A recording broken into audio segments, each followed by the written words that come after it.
You know, one of the things that makes the exchange programs like Fulbright so important is that it's holistic learning, right? It's head, heart, feet, to simplify things. So there's the head part of the learning, which is obviously the intellectual learning.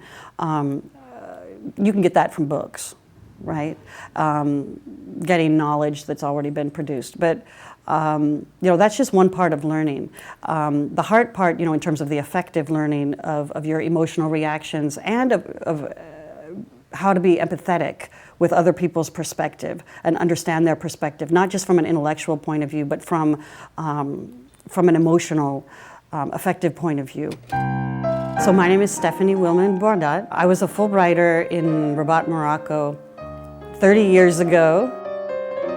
Right now, I'm one of the 2 founding partners with my colleague Saida of MRA Mobilising for Rights Associates. MRA being not just the acronym for the organization, but a play on words in Arabic, MRA, because we work on women's legal and human rights.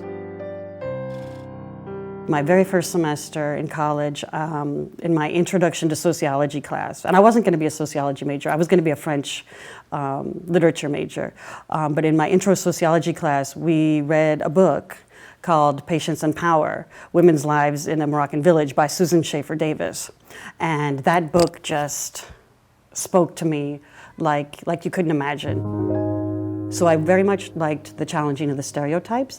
And then she also was able to describe how women navigate all these different changes and all the different imperatives about how women are supposed to be. Because I was interested in gender issues, I went and studied law at the Mohammed V Law School and was able to take a family law class with Professor Abdurrazak Moulay Rashid.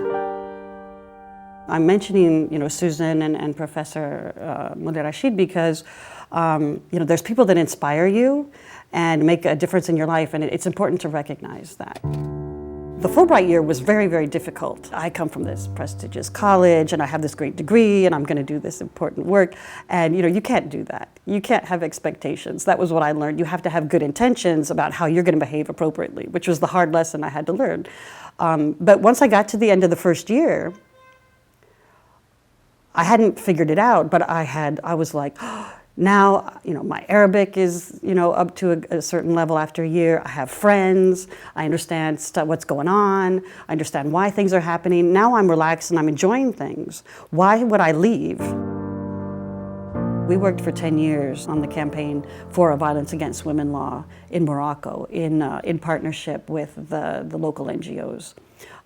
Through, you know, local level advocacy activities to actually bringing the local NGOs from diverse areas across the country to Rabat to meet with the ministers, meet with the MPs. With that campaign, we saw a big difference between when we started the campaign and the relationship between, you know, the MPs and the NGOs and now. The experience with Fulbright helped me make that transition from just observer to activist.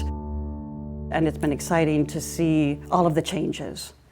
And changes where, you know, it's been a struggle, but where you can see the progress being made and you can see those dynamic discussions happening. You know, Morocco of 1991 was not the same thing as Morocco in 2021, and being able to have been able to live those different changes, whether legal, whether social, whether cultural, whether infrastructure, has been just very exciting and very dynamic.